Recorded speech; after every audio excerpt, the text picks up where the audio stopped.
What's up, everybody out there? Welcome back to Comedic Mines. It's funny how to remind myself sometimes. You're right, and you named the show. Because sometimes I'll be ready to say you make me so sick. C Squared. That's another show I do, or something else. So I'm like, oh yeah, I'm at Comedic Mines today. Welcome back to Comedic Mines. It is Monday evening, 8 a.m., 8 p.m. Oh Lord, I'm out of it. Anyway, this is the beautiful Ivana. Hi. Look at her. Give her a big smile. Ah. And I'm Valentine. Ew. Thanks for coming in, tuning back in with us tonight. Tonight we have some great up and comings. Once again, I had a great time last week with last week's guest. That was so good. Yeah, they were up and comings. That's like my little new slang word I like now. it. But it's up and coming new comedians who are really doing their thing out here For sure. in these streets. Yay. So today we have Mike Mizzel, Nicole Soul, and Josh Wade. So Mike Mizell will be up first at 8:15, but of course, just like every day, Yes. every Monday evening from 8 to 8:15, we talk about crucial topics. Yes, we do. And one of the crucial topics, or a big crucial topic for today, is Ice Cube, man. Ice Cube. Yeah. What you think about that? Well, let me read off Yeah. to tell everybody exactly what Ice Cube did while we're talking about Ice Cube today. So Ice Cube. Of course, he reached out to the Biden and Harris camp. Those are the Vice President and Senator Kamala Harris. Of course, you know Vice President is running for president. Mm-hmm. And then he also reached out to the Trump campaign, mm-hmm. Donald Trump. Mm-hmm. And he was discussing a contract with Black America. The purpose is to create a more perfect union. All Americans deserve presents a blueprint to achieve racial economic justice. Mm-hmm. There's 8 points. I'm just going to read a few of them. Mm-hmm. One of them was Congress to create a bill to guarantee Black opportunity and representation. Mm-hmm. It includes apologizing for slavery, affirmative action in schools, Juneteenth becoming a federal holiday, mandatory civil rights in classes in schools, bank lending reform, so it requires banks to lend to a percentage of all loans to Blacks. So a percentage of all loans will go to Blacks. Mm-hmm. The third one, federal funding of baby bonds. Every Black child will receive a government-funded trust account at birth, starting with $1,000 of contribution. Hey, What are some of your questions? I mean, I'm all for.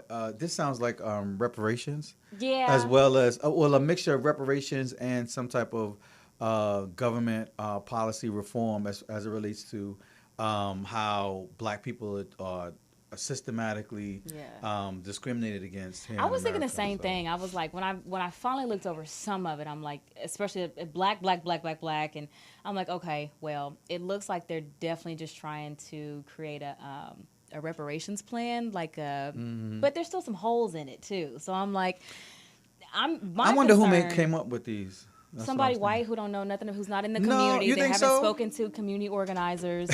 You don't think Ice Cube or any of his people had anything to do with this?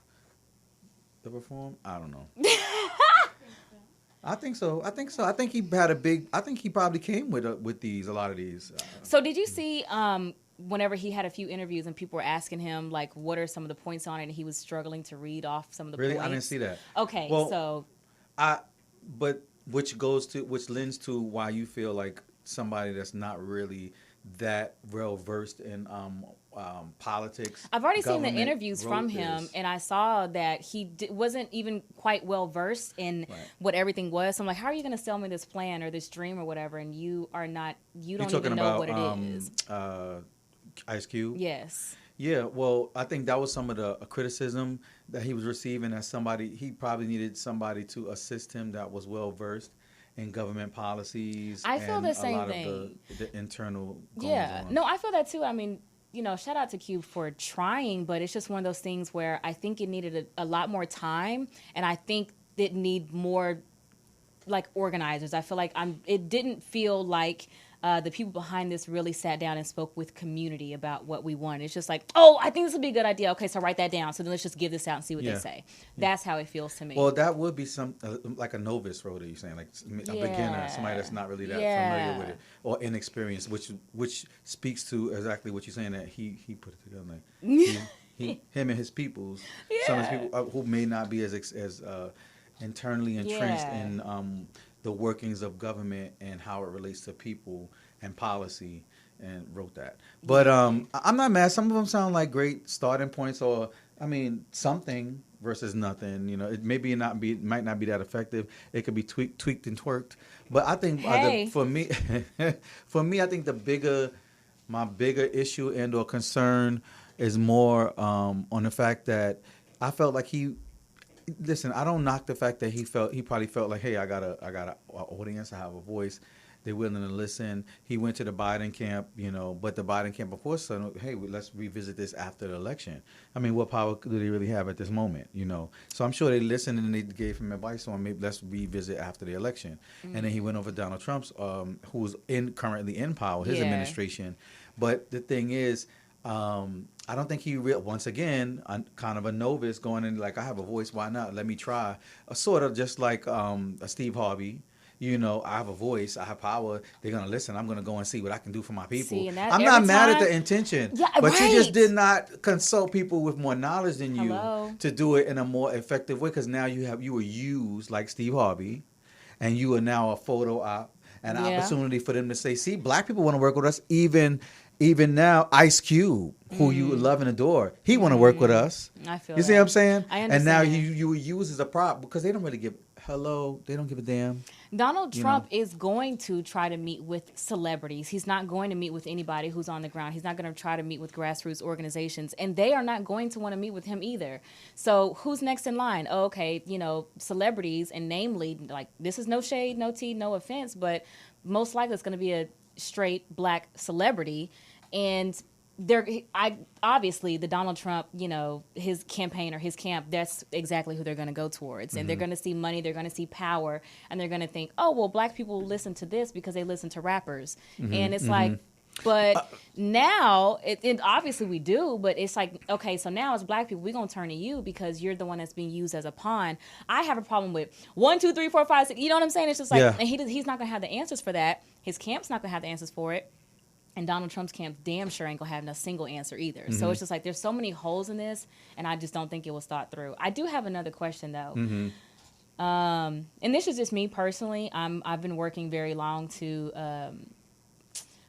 be anti-prison. It is very hard trying to come out of that. That I believe that prison should be abolished. I feel that there should definitely no prison at all. What do you want to put in its place? Well, so I was gonna say. Okay. So privately run prisons will be abolished, okay, but we're gonna still have publicly run prisons. But also, when you dive deeper into that, though, if they're gonna abolish private run prisons and we're still going to have prison anyway, so then how do you make sure that the people who are in prison are going to receive the ample amount of mental health care that they need? Like, or do you have a plan to, transform them, and what is their plan so that they can be brought back into society, that transition can be a lot smoother? I don't see nothing in regards to that. Well, hopefully this was only like a bullet point outline of what some of the goals they wanted to achieve. Yeah, but then they had to have to actually put the actual policy together right. and how to administer it. Now, I understand the importance of abolishing private prisons. Same. because what they are is like literally you own a prison. That's your business. And that's disgusting. Your business is to keep customers. So that your business is to make sure that there's bodies in those cells. Yes. So you work with or you line the pockets of local enforcement and things like that in order to make sure bodies are always coming here. Yeah. And that's gross. and which sets up an environment where you have what do you call them? Corrections officers? Corrections officers and stuff like that, where their incentives is write people up. Well, you haven't written anybody up. You know what I'm saying? Because now they have more offenses. You have to serve more time. That's true. They did so and so. Now we're gonna process them. You did so. You did an assault. Right. So it's a business. You need to keep your current customers as long as possible and make sure you have a good amount of customers coming in. So that's the big problem with private the privatization yeah. of these private prisons. Mm-hmm. So I did understand it. But you mentioned rapper, okay, and that made me think of Kanye West. Yeah. Okay, and I voted about 2 weeks ago or so because I have Uh-huh. my. Listen, I never want to go stand on the line again. I like voting.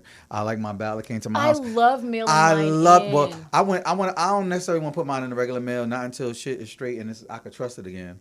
You know, because they're destroying the institutions now that we normally trust in. But I went to the designated drop off box over at the train station and dropped it in. Mm-hmm. But I love voting that way because I got Isn't to it sit seamless? down. Yes, and I felt peaceful. I didn't feel like it was a It's whole an bunch of open book bustling all test around because me. you have the like provisions and whatever, that propositions right Propositions, there. It's yes. like, And then in the beginning, before the proposition started, all the So people you had to vote for in the different positions, Attorney General being one of them. And if you didn't know who the hell's people was, you just go to your computer and go find out, see what they stood for, watch a few commercials. Yes. But the thing that pissed me off most is when I got to the end and I saw, of course, all of the candidates that I could vote for president. And I saw Kanye West's name there. Kanye Omari West. I said, Yes, I know that you there it fucking is. lying. Yes, I said he needs to be punished. I feel like the black community should punish him for this bullshit. They're not like going he to make his because money, he's he made his fame gospel. off of us, and he is now put his ego, put himself in a position where you can have some ignorant MFs who, you know, we Yes. have some. Yes. I think I heard a friend of mine told me that he watched the interview, and I think it was she's a comedian, Underwood. What's her? Cheryl Underwood. Cheryl Underwood said that, like at least 30,000 people voted for him. Do you know how that pissed me off? Oh, wow. I was like, people will say, "Yeah, I'm gonna vote for Kanye. I don't care." People playing around with this election like And they I was always like, "This do. mother put himself Yeah. in a position." I mean, I'm mad at the people that voted him, but I'm even mad for him for not having the level of responsibility Yes, in his head yes. to be like, He "No." has a great You know what I'm saying? responsibility to He's the yes. community. I'm like, if you're going to try to keep us disenfranchised, I feel like fuck it. Them 30,000 people that voted for you, that's gonna be the 30,000 he's gonna buy. That's going to be the 30,000 people, and you better hope they got the money to buy your fucking Yeezys and Yeah. everything else you want to sell to us Yeah. and make us seem popular. And don't buy his motherfucking records. I was ticked off when It's I disgusting. had to read it two or three times. He is the distraction that he complains about Yeah. all the time. Don't get distracted. Don't get distracted. Nigga, it's you. Like, Yes, I literally had to read it like 2 or 3 times. I was like, is that Kanye West? it is. Kanye Omari. I was like, is that The this whole motherfucker? thing, yeah. I was like, I was like, yo, he need to be punished. You know what's wild though is The we community only should heard punish about him. Kanye Omari West, but who was the VP? Who was Oh, the I other person? saw. Who was that? It looked like a Latino person's name. I think it was. I know it was a woman. I know it was a woman. I know. Well, I don't know it was a woman. The name sounded like a female's name, Feminine. and I thought it was maybe a female Latino, but I didn't know who it was. I didn't care. I was so disgusted to see him. Okay. I was like, Matt, I was Okay. like, this motherfucker is on the It's ballot. gross. It's really gross. But yeah, honestly. that It's ticked annoying. me off like big time. Same. So it Ooh, is. what time is it? It's 8:14. Is Mike Mizell ready? Yeah, Mike Mizell. All right, so he's ready. What I'm going to do is give him a nice little introduction. Mr. Mizell, he's a stand-up comedian who hails from Chicago, but now lives in Hollywood. He's headlined at world-renowned LA comedy clubs, the Comedy Store, and Laugh Factory. He's also been featured on Jimmy Kimmel Live for 7 seasons, and I want to know more about that. And movies like Stomp the Yard. He could dance? Stomp the Yard. Juju and Chicago Pulaski Jones. I don't know what that is. We're going to find out. And let's welcome Mike Mizell. Where you at, man? Yeah. How's it going? What's up, How y'all man? doing? Mike Mizell. What's going on? Okay, so first starting off is Mike Mizzel.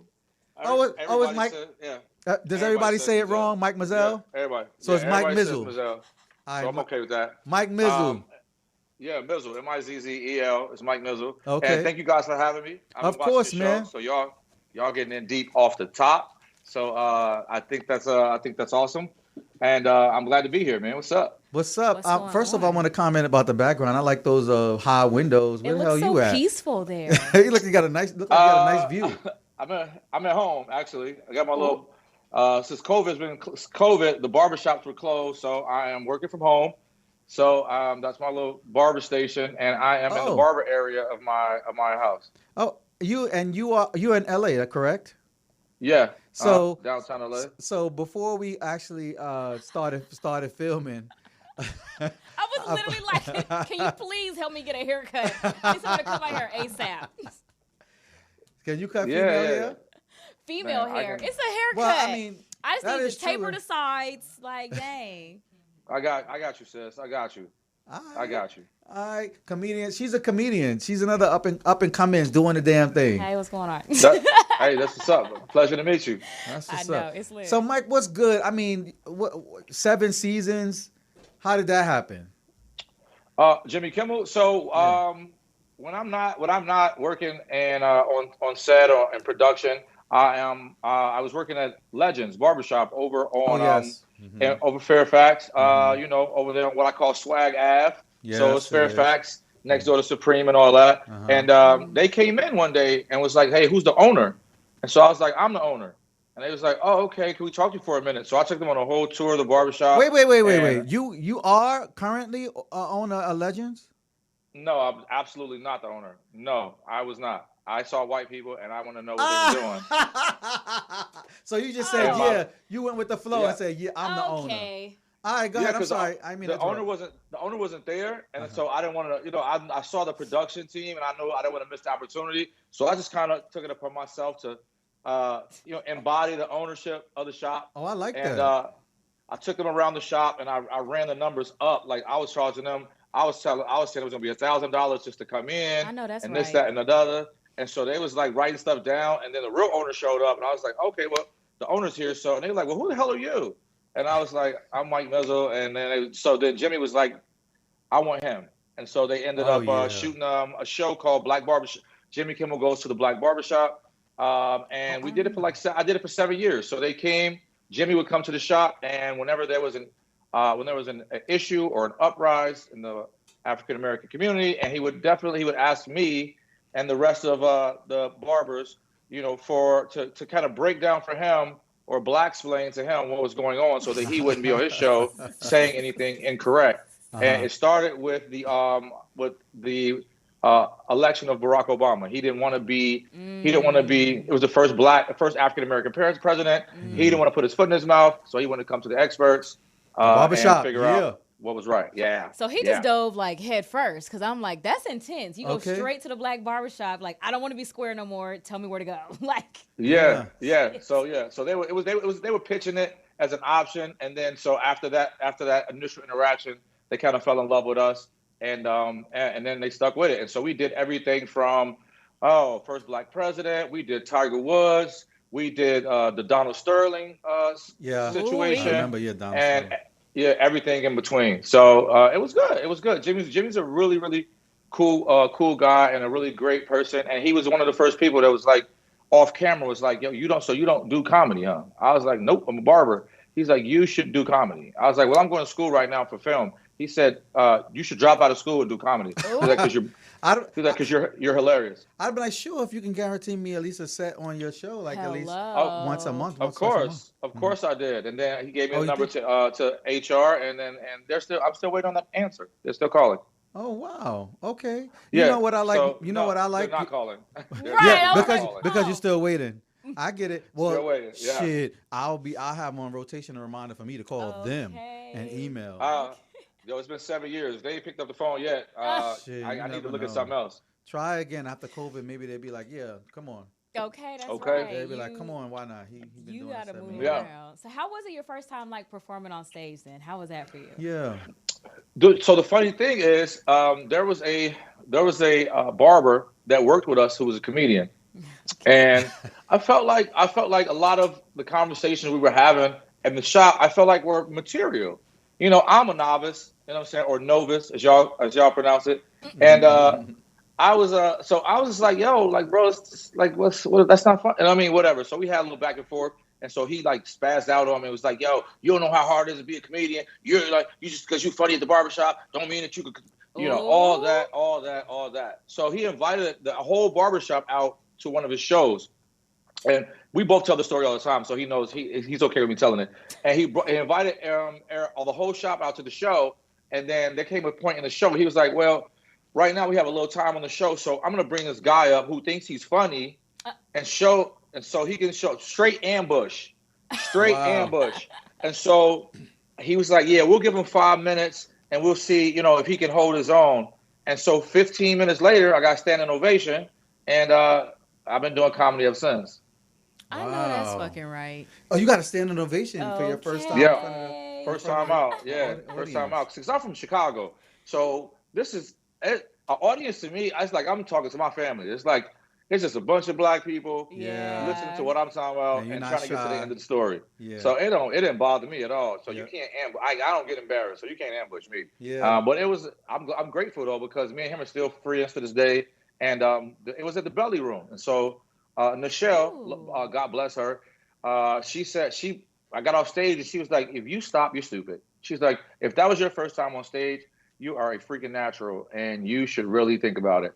And so then that was 2 people that said I should go for it. So I was like, okay, I'll go for it. Mm-hmm. Hell yeah. Because that means a lot. Like whenever you start, especially just like cold turkey, like you didn't take any classes or have a whole lot of people, a large network or anything like that. And like to receive that type of information, that affirmations, like it's amazing. Mm-hmm. So yeah, really it was scary too though, because I was like, uh-oh. Like I overthought it. So one of the first times I went up, I wrote it out. I had a little, I had my little my set list. Same. And I had everything. I had read a book, I thought I was ready. I got a book too. I went to John Lovett's, and baby, I'm talking about bombed through the floor. I was literally in hell somewhere, like trying to find an Uber back to the surface. And I was like, okay, I'm not gonna write, because the first time I did it, I just did it. It was wonderful, and then I tried to write, and it was terrible. So I said, I'm just going. And so I haven't wrote anything since. People were like, how do you come up with your jokes? I'm like, I'm just talking about my life. Like my brain just interprets things backwards. So or for instinct, tell y'all how I process. Yeah. It's your instinct and your gut. The same thing that got you noticed in the first place. Like when they walked into that store and they was like, who's the owner? I'm the owner. It's that right there. That's that courage, that instinct, that gut. Yeah. That sounds like you got that it thing in you. Just follow your instincts. Mm-hmm. Yeah. I believe it. Yeah. I mean, that's what it sounds like to me. It sounds like that's what got you noticed and what keeps you being noticed. You know what I'm saying? Yeah. And when you try to be more structured, I mean, there's a way to be a little bit more structured. Yeah. Probably put some bullet points, but don't plan it all out. Right. You know what I'm saying? Don't plan it all out. Shit, if you feel like you want to say something different, skip that subject while you're on stage, do it. Mm-hmm. Follow your instinct. That's what it sounds like to me. For sure. No, but like, go ahead. No. I was gonna say, I wish I was that smart. Oh. I can't. You are, man. Yeah, but speaking of keeping it up, I mean, we ask every comedian if they're still doing, virtual shows or anything. Have you been doing live shows? If so, has it been successful? How do you feel about it? Like, honestly. I have. I've been doing some live shows. Of course, they've been, COVID specific shows, small audiences, and that whole thing. But I'm not gonna say I can't. I haven't done any virtual comedy, simply because I just feed so much off the audience that me standing in a room talking to a TV screen or a camera or whatever, I don't know if that's gonna. I haven't tried it, but I have done shows. So me and a buddy of mine, we had a comedy show, and our last show was right before COVID. So we started doing Hermosa sessions. So we take everything out to the beach, and we invite comics out to sit around at the beach and have fun and cocktail and write new material. And then we have a microphone and a camera, and we let you work out whatever you wrote for about 2 or 3 minutes at the beach. So we've been doing that for about 3 weeks, and it's been really, really, it's been good. It's been good. Hey, we want to go. Yeah, we want to go. We want to come. Absolutely. My man Butter, it was Butter's idea. So I'm gonna reach out. I'm gonna tell him like, hey, we got some people, and then you guys come out. It's super chill. Yeah, I'm super extra. So I got like 5 tents in like a little village. Okay. I got bathroom tent and doormats and coolers and popcorn and crab legs. So I'm super extra. Crab legs. I'm there. Yeah. Do I need to bring anything? I'll bring something. I don't know. But I want to come. You don't charge, man. So I think we got everything covered. He got all the herbals covered. I got all the drinks and the libations. I can bring some. She got the plug for that too. Okay, cool. Yeah, let's do it. I'm here for that.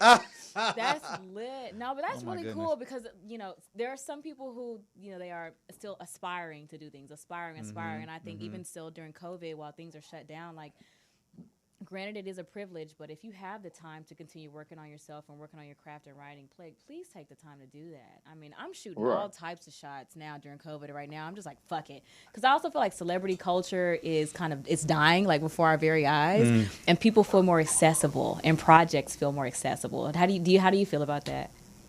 I agree. I feel like the celebrity culture and the cancel culture have collided, and now the chips are just falling wherever they may. I think people are really looking for more authenticity. I think that I think COVID has really allowed a lot of people to peek behind the curtain of social media and social media influencers. And then you got to see, a lot of people learn that you can't pay bills with likes and follows. I'm so sorry. I know it look good online, but you can't. The landlord ain't checking for your likes and your follows. That's real. So a lot of people that were popping aren't even around anymore because on social media and on television they had all the new this and the new that, but behind the scenes you was a roommate sleeping on a futon with 7 more roommates and y'all couldn't make it. And anybody who's still here and still grinding, I wish them all the success in the world. But I think from an audience standpoint, I feel like they could. It's like the Wizard of Oz. Like once you get behind the veil, you're like, oh, that's just Richard Pryor and with a voice box. Yeah. So I think they want more authenticity and not so much manufactured. Yes. These manufactured skits and sketches. And so I feel like we got to give them what they want, because at the end of the day, we're doing it for them. So I agree with what you just said. I think that COVID, one of the effects of COVID, as far as pulling the curtain back and on real talent and people wanting authenticity, I think it really did. And I think some of the telltale signs was one, Bill Maher. So and Jimmy Kimmel. I'll use those two as an example. They usually at late night and they have audiences, right? And they sit up there and they do their skits and then the audiences are laughing. Now I know, because I do my research, because I produce a talk show, that they have audience handlers. So they tell the audience with a laugh, and the cue cards. They do all that. So the audience is responded. They're being told when to give a response most of the time. Yeah. So with no audience, you can see the insecurities and the lack of instinct, and it showed very, very blaringly with Bill Maher. I was so disappointed in him, to the point where he started to make the production put fake audience laugh. A laugh track. Jokes. Yes. No way. And then he's in studio. His audience, he's a smaller audience because they social distancing. Oh. But they have to be louder now because he feeds off. He can't function. With Jimmy Kimmel is in his motherfucking room, and that nigga, he don't need no order. He funny. He right in his house, and he just talking. I mean, he hasn't lost his groove. Yeah. You know what I'm saying? Like Stella got her groove. He never lost his groove. With Bill Maher, I felt like he was like scrambling. He's all over the place. I feel you. You know what I'm saying? So I think that it's true. Like I think one of the effects of COVID kind of pulled back the curtain on all of the production and lights, camera, action that people need to actually be funny or be talented and put on a show. Like, you got to be able to do it. Yeah. You know what I'm saying? Like a real singer, if the mic ain't, audio tune and all that, the production, the team, the band ain't got their shit ready. Yeah. You could be like, it's all right, I'll start a cappella and start singing. That's a real singer. Yeah. You know what I'm saying? Yeah. So anyway, that was my take on what you said about that. So, but Mike. But overall, I mean, you do feel like you've had a pretty good experience, like being productive and shit during COVID.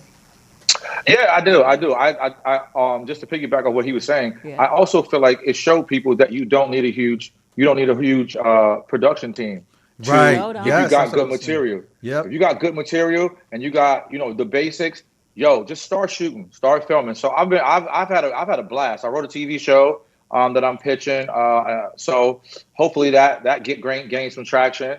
But other than that, some friends of mine got together. So we're right now. I'm a little dusty. We're building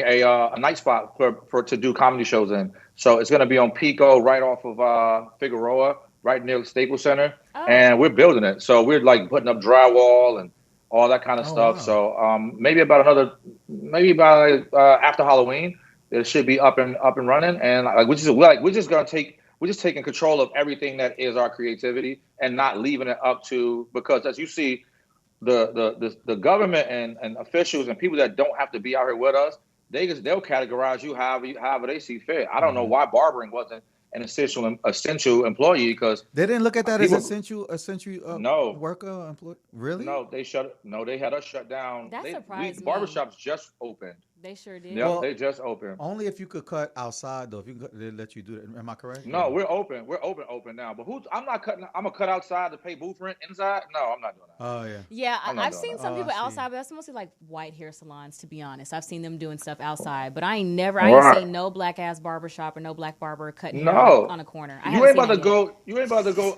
on the street corner and pull that do rag And off. I'm not sitting on no sir. Oh, yeah. sidewalk getting my hair cut either. LA's He dirty. right though. Yo, for real, motherfuckers just Look. started like you did. You got your chair in your house. Like I've been going Yeah. to the bar. I've been getting my hair cut. I just go to my homeboy's house. Yeah. He got his barber Yeah. chair and everything. I That's feel it. like a lot of we gotta start to round this off. But real quick, I feel like a lot of you guys just started to just build your own clientele. Truly. And just they come to you now. You don't have to go back if you don't want to that booth rent. Yep. If you don't Right, really want yeah. to, I don't know. Some people it depends. Some people like the barbershop. The barbershop culture Okay. was disseminated because you can't be close to each other, so you can't have the conversations that you used to have and the camaraderie that we used to have. So that's what switched it up for a little bit. But once everything opens back up, I think a lot of people will go back to the barbershop because it's just a certain part of the culture. Like that's a staple That's true. in the Black community. So is. where else you gonna get your socks and your purses and your Okay. pit bull puppies and stuff? Hey, listen, tell everybody where we can find where they can find you. And if you, what do you do? Well, you just told us what you're doing now. You're doing the Hermosa Beach. Mhm. Some projects Yeah, you got so, coming yeah. up. Yeah. Yeah, so on my social media, I'm the same on everything. It's at Mike Mizzel, MikeMizzell. Me and my man Butterman, we're doing Hermosa sessions. So we try to do every other week. We just had one last week. So I will post the information. People can hit us up, DM us, and then come on out to the beach, work on some stuff, film it, take it home, look at it, and then our club. We don't even have a name for it yet. We're still putting the drywall up, but that should be up in November. So just come to my page on Instagram or Facebook, or I don't have an OnlyFans because it's not me. But if we stay in the house a little longer, ain't no telling what might happen. Okay. Especially nowadays. Okay. Hey, listen, it was wonderful having you on the show. Yes. Please text me with this Hermosa information because I want to go. Yeah. Like I'm down to It's go. lit. I want to Hey, go. I got you. Easy. The co-executive producer, you can't see her, but she's like, I'm going too. Ah! She wants Yo, to go. come You on, can't Lo, see. come on out. We be having fun. All right, listen. Yeah, So we gotta go. Maybe next Okay. season we'll have you back. Yes. You know what I'm saying? If you want to, humble, kind of grace us with your presence. Okay. But I'm gonna let you go. Thanks for being a guest on Comedic Minds today. And Take care and stay take care. safe. Be out. Is it Okay, going? and I'm gonna cut your hair, so I'll send you my information. Oh yeah, that's Yes. right. Yeah, text Got me. you. I'll send it to her. Thank you. All right, All right, later, cool. man. Bye. Later. All right, up next. Well, first of all, I want to Yes. say I was saying Mike Mizzel. I'm glad he corrected me because now that I think about it, it flows better. Mike Mizzel. Mike Mizzel. That flows better. He was your context. I wasn't gonna correct you. Oh, I didn't that's know. how you was pronouncing it? I thought it was, but I didn't know. I've been I've been talking to him. Up He just never next. corrected me. But anyway, Nicole Soul, another Yes. name. Nicole Soul. No, that's smooth. All right, Nicole Soul is a performer, writer, producer, host, and the founder of Film Noir Nights. She's a New Jersey native, Jersey in the building. I know who wrote that. Just to put that in there. Jersey in the building. Whose comedy career launched after winning the 2011 Miss Black New Jersey USA USA pageant. Let's give a warm welcome to Nicole Soul. Woo! Nicole Soul. I like her name so much I keep saying it. Nicole Soul. What? Oh, okay. So Nicole Soul, we having some technical difficulties. She'll be with us in a second. But hey, so Yes. you know Nicole Soul, am I correct? I do. So So let me ask you before I yes. ask her. It says Nicole Soul is a performer. That means she's saying? Ooh, I mean, I don't know. I saw on her Instagram that she also called herself a rapper. Oh, maybe she can spit us some. So we're gonna ask her to spit a 16. Just, but no, actually, let you know though, I did meet her. I believe we met at an open mic sometime like 2 years ago, I think, randomly, and it was like 7 people in that bitch. She invited me to because she was hosting another show at that time. She invited me to go out to there. Unfortunately, I never got to go. Obviously, COVID shutting everything down. So I recommended her to Jacinta, and I was like, damn, maybe we can have Nicole come on the show. Okay, well, and here she is, Nicole. I love this name, okay, Nicole. So I know.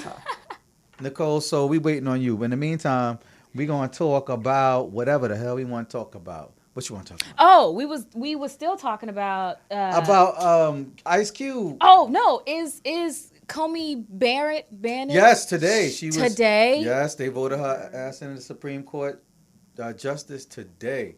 I don't care, because when Biden and Kamala win, we're going to put some more motherfuckers on the Supreme Court. I don't give a damn. They could call it packing and call it whatever they want. We adding 3 or 4. I don't want to hear nothing. And it's speedily, too. Just like they did. It's speedily. Yes, just like they did with this one. And we ain't wasting no time. I don't care. Speedily. Let's make it happen. We got other things to do. We only got 4 years, and we got to fight again. Like, nah, let's make it happen. Let's make it happen. No, I don't want a lot of things to happen by executive order, because as soon as the next person come in, they could just get rid of them. Like, I want them to go through the process of Congress and the Senate, but we need to be in control of that. That way, it actually becomes a law. Which Did Clarence Thomas actually swear her in? Was it Clarence Thomas? I don't know. I wasn't watching Clarence Thomas. Yes. I got a bad taste in my mouth saying that. I know, right? The symbolism around all that makes my ass itch, and I'm like, I'm so uncomfortable right now. Yes. When I think about it, I'm like him and Kavanaugh. I'm just like, and this chick, I'm just like, oh my. She's on. Nicole, check, so 1, 2, 1, 3. Hi. Are we on? Hey, what's Hey, good? Miss USA on? Pageant. Hey. Welcome. I see that beautiful smile. I ain't mad. All right, it was worth waiting for a beautiful smile. Well, welcome to Comedic Mines. Thank you for having me. Of course. Girl, yes. So I don't know if you heard it, but I was just talking earlier about how we met. I believe we met at an open mic in LA. Yes. I'm like going to. I've only done open mics, but I believe we met like at an open mic, and I have been following you for a minute. And I was like, I recommended you to Jacinta. I was like, okay, I've been following her for a minute, following her career. I know you have Film Noir Nights LA, and I was like, I think this would be a great interview right here. So, can you tell us a little bit more about Film Noir Nights? Yes, how'd that get started? What is it about? What is it about exactly? Film Noir Nights got started because I wrote. Am I echoing? Well, you're actually coming in and out. So 1 second. Okay. Oh. Technical difficulties. But I like this too. You want to know this exposes talent. You got to be able to think and speak and talk and keep it going. You know what I'm saying? See how, because this is live too. I love we it. don't have any editing, so just like what your friend was saying, Mike was saying, it's like you see the production, you see how things are, like behind the scenes. Yes, behind the scenes, you start learning. Without the smoke, mirrors, and the editing. Yep. Yes. Yep. You gotta figure it out. Okay, that's much better. Okay. Yeah, we can hear you now. Okay, as you were. No, go ahead. So I wrote a pilot called Broke Bree, and it was wildly inspired about my own broke life, living in New York, being underpaid and overworked. I would rent out my room in Brooklyn and sleep on the couch, or like go back to Jersey or sleep at my homegirl's house around the corner. And I would do that for like 5 days, and it would pay my entire rent for the month. So that was my little finesse. But being a super resourceful, I've always had jobs. I've always figured out how to make money either independently or through a job. So I wrote about a lot of that in the Broke Bree pilot. And I was submitting to a lot of film festivals, and it was kind of a daunting experience. A lot of them weren't catered to Black and brown folk. So I love, throwing events. It's my shit. Ooh, can we cuss? Of course, sure yes. Okay. We're grown over here. Okay, amazing. So I was like, all right, I'm going to start this film screening experience for Black and brown filmmakers to have a space to, one, be connected to their audience in real time. I know at a lot of film festivals, you screen your work, And then you kind of go home. But I wanted this to be an interactive experience where Black filmmakers can have a direct connection with their audience, and their audience can ask them questions and things like that. So Film Noir Nights was born here in LA 2 years ago, and we've had about 6 screenings, and then the Rona hit, so we had to cancel in March. But it's been a really vibey experience, truly. Lena Waithe was the first woman to like donate money to the cause. My friend told her about it, and she was like, "That's dope." And she invested in it, and I was just like, "Girl, thank you." Okay. Speaking of Lena Waithe, she's in this movie that just came out called Bad Hair. I watched it. Did you see it? How did y'all like it? I haven't seen it yet. I gave it an 85. What you give it? 85%. I like it. A lot of Black folks was not feeling it, and I don't know why. I liked it. Me too. Like, okay, so the reason why I got an 85 and not like 95, because yes, there was some very like cheesy, corny parts in it, and sad to say, most of those cheesy parts involved Lena's character. She was horrible. She was really horrible. I think. But the film itself was good.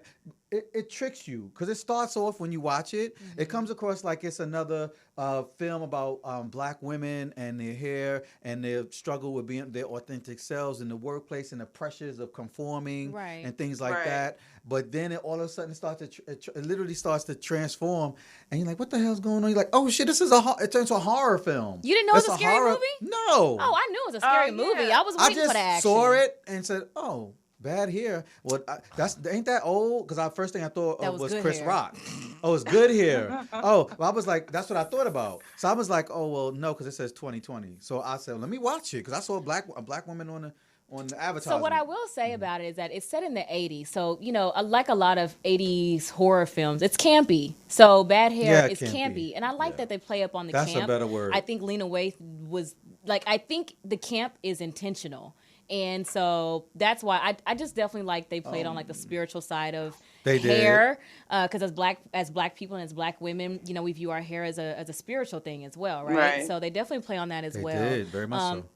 I liked it though. I like the campiness of it. It's a very good, just like sit down, get high as hell, just watch that shit. I liked it. It was good. Noted. I give it an 85. It wasn't horrible. Yeah. So anyway, what else? What you got going on? First of all, I love your name, okay, Nicole. So thank you. I know. Okay, because I do want to know about your comedic journey. So how did winning a beauty pageant spark your comedy career? Yes, for the beauty pageant. Yes. So in 2011, after like graduating from Rutgers, I was just kind of, we graduated right out of a recession. So I worked at a Christian radio station. That wasn't a vibe at all. Wow. And then I came across like an ad or something for Miss Black New Jersey. And I was like, okay. And I've been a cheerleader and a dancer when I was younger. So I was like, all right, let's do this.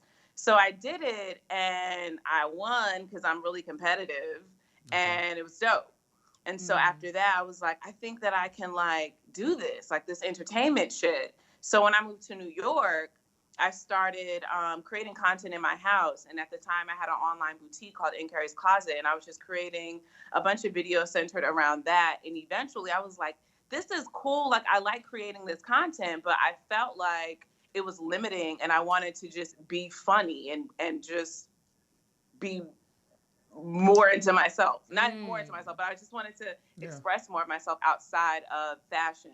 So I started writing sketches and I went to UCB and started doing stand-up. And I remember the first time I went to a mic, it was on 14th Street. I'm in a cab and I'm just having a low-key panic attack, like shaking. Oh. And then I get off stage and it was the most liberating shit I've ever felt in my life. And so I continued to do it and I moved to LA, still was doing stand-up, but also like doing content in my house. And I'm just like a DIY creative. Like whatever I see there's a lack of in life, I'm like, okay, I can figure out how to like close that gap of sorts. So that's how antidepressants came about. I was like, there's not enough good news, and there's not enough news that offers us solutions. So yeah, let me do that. Okay. Now, this hearing you talk, it's like hearing it's such a Virgo conversation, because you're like, how do I fix this? I want to fix this. I want to change this and fix this and transform it. I'm like, okay, this is raggedy.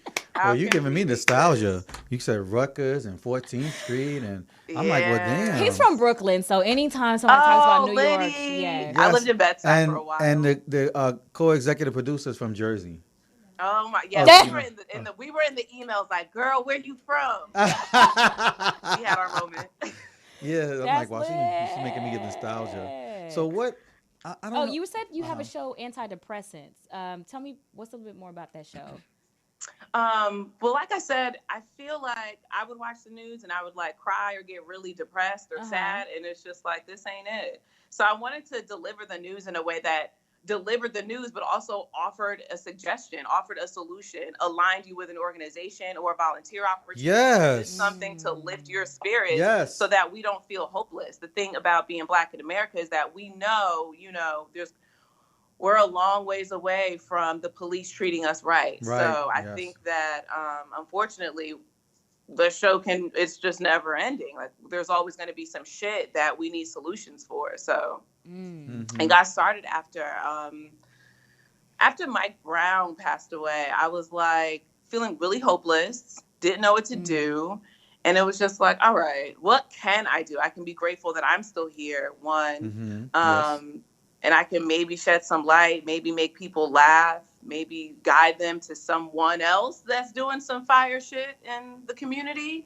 So that's how it came about. That's awesome of you. That's lit. It really is. It sounds very organic and from your heart and with passion. And it really sounds like my own journey. With how I started Crucial Conversations and why I named it Crucial Conversations TV, and the shows that I created and produced are based in that same kind of neighborhood wheelhouse that you just explained. Of feeling like, okay, what are we gonna do? And then, like, mine started from like when I watching the news all the time, and I was getting very pissed off every time I would hear anchor say, we need to start to have the conversation about, we need to start having these type of conversations. And I was like, bitch, conversation about what? We talk about this shit has been lifetime going on forever. Fuck a conversation. We need to have solutions, action. So I said, you know what? I literally, I'm gonna make it short, but I literally created a talk shows now going in its 4th season that I executive produced called C Squared for Crucial Conversations. I said, you know what? I'm gonna create a platform. We're gonna have one motherfucking crucial conversation. Yeah. And then at the end of this conversation, if you still acting the way you acting and doing and behaving the way you behaving, I know how to deal with your ass. Okay. I don't need to have another motherfucking conversation. Okay. I know what you are. I see you for who you are, and I'm gonna behave accordingly. You know what I'm saying? Because I got tired of hearing, we need to have the conversation like you don't know it's sexual harassment when the whole Me Too movement started. Like, you didn't know that. Stop acting like nobody knew. You just didn't do anything about it. Right. You know, for whatever reason. So anyway, back to you, because we actually have to close out, unfortunately. But listen, I feel like you have. I love your story. Before we close out, from one Black comedian to another, it's very difficult navigating this as a young Black woman, like as a Black millennial, and like student loan debt and like shit gets difficult. But what is something that you would definitely want to let other, young Black female comedians know as well, who are trying to navigate this industry, especially during this time, like currently? I would definitely say create your own work. I think it's more fulfilling than waiting for the audition to be selected by white Hollywood. I think creating your own work is also a source of healing, and it also allows you to collaborate with other Black creatives and build, a little Rat Pack tribe out here in Hollywood. It can be very, very overwhelming moving here and not having your family here. And then niggas is weirdos when you do move here, and it's just like, what? So I feel like when you do create your own work, you're aligning with like-minded people. Yes. And then you get your tribe going, and then it starts to feel like home. But, child, I hated LA that first year. I was ready to move back. Girl, it Wow. was trash for me Ag- too. Again, Truly. your story and real quick, and some of your philosophy you just stated align with myself. I had Mm. my first boyfriend, and when I was signed to Aftermath, and when I left, and they let me out of my contract, I met my Mm-hmm. first boyfriend, and we lived together. And he's a writer director, but Mm-hmm. he had stuff that he wrote, but he ain't never like did it Yeah, like directed, you have to like do do your. it. And Yeah. here I was, I'm straight out of left Aftermath, building my studio. I'm Okay. doing my Mm-hmm. songs, and I'm like submitting it around. I was like, well, shit, I look good. Let's do a video. Like, Yeah. let's do a video so the Mm-hmm. songs are heard. You can put it out there. And Yeah. I'm invested, and I started meeting people and putting them in. And he was kept telling me, well, he's a Buddhist. And he was like, oh, you should relax. You're doing so much. You should let the universe guide you. I was like, well, I believe in putting the work It's in. guiding me to act and execute, Yes, though. I Hello. was like, how long are you gonna? I told him, I said, I don't want to say his name, but I said, listen, are you going to so many auditions hoping they pick you? I was like, but you Right. have all of these great scripts you wrote, and you have the ability to do this stuff. I was like, yo, why don't you do it? All your friends are actors or something. They get together, grab a camera. Yeah. I was like, and Yeah. do it. Like, you can do something. If somebody notices you down the line, then great. But in the meantime, at least you was doing something. You was creating stuff. Right. You know, Right. I can't understand how people just sit there and wait for somebody to pick them and say, yeah, you. I don't either, especially in this industry, child. Like they ain't gonna be Yes. checking for us unless you do make something. So Yes. it's like, Agree. Yeah. Yes. yeah. Yes. All right. Well, listen, we Nah, definitely got to have you back. Where can we find you? You can find me on Instagram at Nicole Soul Energy, and you can find Film Noir Nights on Instagram at Film Noir Nights LA. And you can submit, if you're a filmmaker, you can submit music videos or film sketches or shorts on filmnoirnightsla.com.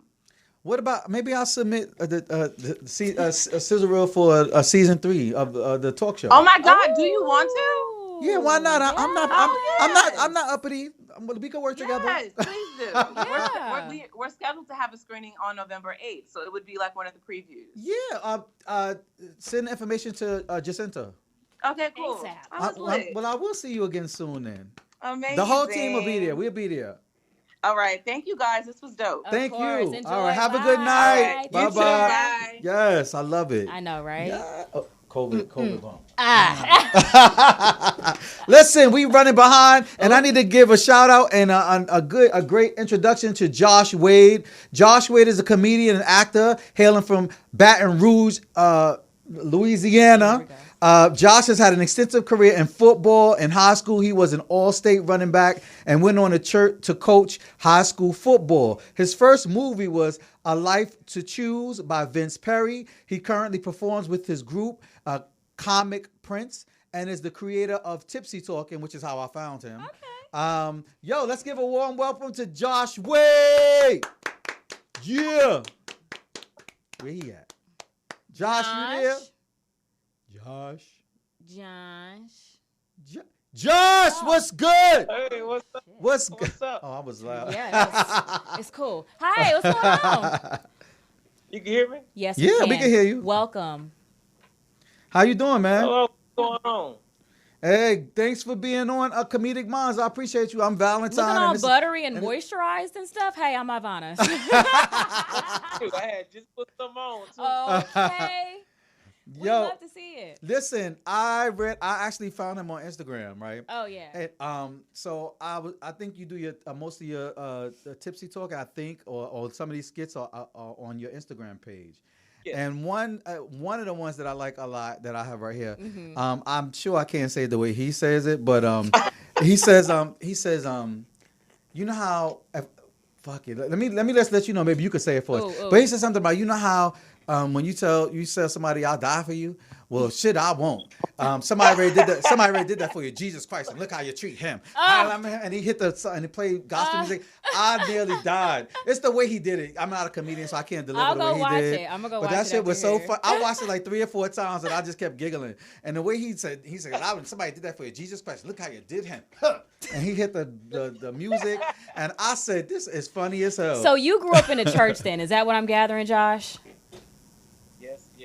Yes, most definitely. My mom, I was a deacon in it. I love church. Like every morning, I have to get that little time This is funny. to God, you know what I'm saying, to get my Yeah. mind together. So I joke around with it. It's like it's very therapeutic. Yeah. It keep me in order. You know what I'm saying, and of course, everything at the end of the day, I want to try to get people close to them in my way. It may Yeah. not be the right way, but it's gonna be the best way that I can. You know what I'm saying? Mhm. So I love church though. It keeps Mhm. me very humble and very headstrong. Well, Oh, one of the that's so reasons why I like sweet. that particular joke so much was because it wasn't just funny; it was ironic and real. Yeah. So it was like he said something that's very poignant and real to make you be like, oh, like make you think. Okay. But it was so funny at the same Yeah. time you had to laugh. Like that's really true. Yeah. Like yo, check yourself. That kind of was a moment where you're like, damn, you should check yourself. That's really true. So anyway, yo, man, what made you get started in comedy? Honestly, because I love to see people smile. I can't make people happy, but I could definitely make a person smile because I feel like I rather smile than be frowned up or upset. You know what I'm saying? So I really, really just like seeing people smile. It's no way if you see me not smiling, it's because probably my teeth finally fell out or whatever, Oh eating all this Lord. candy or whatever. I'm trying to stop today. But I love to see people smile. My mother, um, I made a goal to not ever want to see my mother not happy or not smiling. Like when I get around my mother, she's crazy than me, and but she been through a lot. So when I'm around her, I try to make her have a good time, like she's still young, and she's very old as dust. But Oh wow. we have a great time. That's my girl. We can talk all day, every day. We can drink all day, every day. But, that's my girl right there. You know what I'm saying? So we like to have a good time. I love to see people smile. And honestly, I just love people. That's just what it is. I love people. And that's just really what it is. I just Wow. love people. I have no hatred in my heart for nobody. I just simply love people. That's what it is, though. Wow, you're so wholesome. Well, the spirit, well, the way he's coming across right now does read, it reads that way on his Instagram. Oh wow. On his social media, it reads that way. I'm yeah. like, I'm so at peace. He's got the grass behind him and stuff. I'm like, this is so wholesome. How did you transition from football to comedy? Like, how did that work? It's just it transferred over from football to motivational speaking because I it was a coach um of mine that just took the time out to just talk to me and motivate me and made me believe I was better than what I really was. You know what I'm saying? For my height. And How tall are if, you? huh? How tall are you? He said for my height. How tall are you? Ooh, how tall is him? He looked tall on social media. Aw, Oh don't my answer it, God. boo. Oh, thank you. Oh my God, you like 5'4"? Don't. Oh, don't give me some credit. Oh, I don't know the way you do your face. Nah, but you look tall. You look tall. You don't gotta answer it. I'll go on your Instagram. I'm good at figuring out how short a man is. So go on But ahead. no, it's not. I'm not sure. I just feel like myself. I'm around my height, 5'8", 5'9". Oh, listen. Oh, So- that's not bad. I'm 5'9" too. I ain't ashamed. Yeah, no, Nah. y'all be thick. Taller, you know. You said, but what? You look tall. Maybe it's the orange shirt, that give you the height. I don't know. Yeah, he's super buff. It's that's all. Nah, I'm not. I'm Yeah. 5'9". I get that sometimes. Oh, I thought you was tall. I don't like when people meet me and they say, "Oh, I thought you was tall." I feel like, "Oh, you disappointed, motherfucker." Right, like so what's the Like- problem? Right? Yeah. Come on now. Yeah, What right. you mean? What's wrong with my height? I'd be like, Yeah. okay, well I'm still fine as hell and I'm talented, so what's the problem? Yes, for the COVID. Shit. Yo, Josh. So what's good? What you got going on now? Like, what's going on nowadays? How you keeping? Well, I know how you keeping a lot of comedy alive during COVID because I follow your Instagram. But what else do you got going on, or do you see in the future for yourself? Where you want to go? Right now, as you see behind me, I am actually building my own show. Something I've been working on for a while. It's just that life happens, and I feel like everything for a reason, and timing. So, and the timing is now. This is probably the best I've ever been mentally and physically, and just more mental. Mm-hmm. And So right now is the perfect time for everything. It's my mind is very clear of what I want to do and how I want to do it and how I'm gonna get to where I want to become. Right now is bit of my talk show because one day I had said a prayer a while back, and that's when everything started for me. I said a prayer. I really said I really want to have my own one day. Yeah, speak Mhm. that. I want to have my own Netflix special. I don't know why. It's something I want to have my little moment. Yeah. Okay. But and I feel like anything you pray for, you're gonna get. But you have to work for it. And I said I want my own Netflix special. Da da da da. God never said anything to me until I prayed again. I said I really want this da da da da da. And I want that little moment. I want that stage. And all he said was, build your stage. Don't wait. Build it. I said, what did he mean? Build it. All he told me was build it. So That I probably said, was the last comic, Nicole Soul. She was telling you to build it. She was whispering. She was if you was watching, she was saying you should do it, start it yourself. So that wasn't right. her, but like through Yeah, God, yeah, no, I feel you. the connection, the vibes. But I'm sorry, go Yeah. ahead. And he told me to, just pretty much build it. I said, oh, interesting. How can I build it? I said, okay, just go with it. And what made me come up with this stage name is Tipsy Talking, is because I feel like you can make money and your the best thing about you is your flaws. So a flaw of mine is was my drinking habits, which is not anymore. You know what I'm saying? I feel like, because 4 or 5 years ago, um, I was picking up heat and I had audition out there in Atlanta. I'm not sure what happened, and came back, got the gig, and I started working at the gym. All he said, "Hey man, all you gotta do is move down here, boom, everything rock and rolling." I was young, girl, then today, and so at that time I used to drink a lot and drinking and driving and everything. I was like, all right, I told my friends, hey, about to come back and we're gonna celebrate. I didn't tell them that I'm moving probably in the next month. So we went to the club and I told them at the club, we had a great time and told everybody I'm moving next month or whatever like that. So we just throwing them back. And at that time, I'm not a trouble guy. I don't get in no trouble. And I mean, no trouble at all. I'm probably the last child ever been, I never got a whooping or anything. I just don't do anything wrong He's at that wholesome. time. Okay. Mm-hmm. So we got drunk, everything, all my friends. At that time, I used to smoke. You know what I'm saying? It's not a big thing of mine, but at that time I used to smoke. And so we left the club. We said, we're going to go around the corner and, we're going to get high. All right, cool. But as I was leaving, they were like, okay, meet us around the corner. We're going to smoke. I said, all right, cool. As I'm leaving, everybody said, are you okay? I said, yeah, I'm fine. I'm fine. So I got in my car. I just got this car now. Everything was perfect for me. I got, at this time, everything was just perfect. Financially, everything perfect. Everything just perfect. I said, ooh, everything just perfect. Got my brand new little car, little Mercedes. Got the top back and everything. Please don't tell me you crashed this. You did? So I got in the car. All right, Josh, you got to go a little faster with the story because we running out of time. You got 1 minute. Yeah. All right. Got in the car. God told me, buckle the seatbelt. Long story short, I flipped that car twice, hit a pole up like that. Within 5 minutes, I was in jail. So, and ever since then, when I got out of jail, I named it Tipsy Talking because I had a problem with Tipsy, and now I'm talking. Yeah, I like that story. Well, that was something. Once you brought it on home, I liked it. I love that story, and I love Tipsy Talking, the name. Because I was wondering, I'm like, all right, where is we going with this one? Yeah, and now actually that he mentioned it, the logo, I do see it, the logo in the back. It says Tipsy Talking. He's got his face on his shirt too. Yeah, and it was really smart to set it up so that you can start advertising. Huh?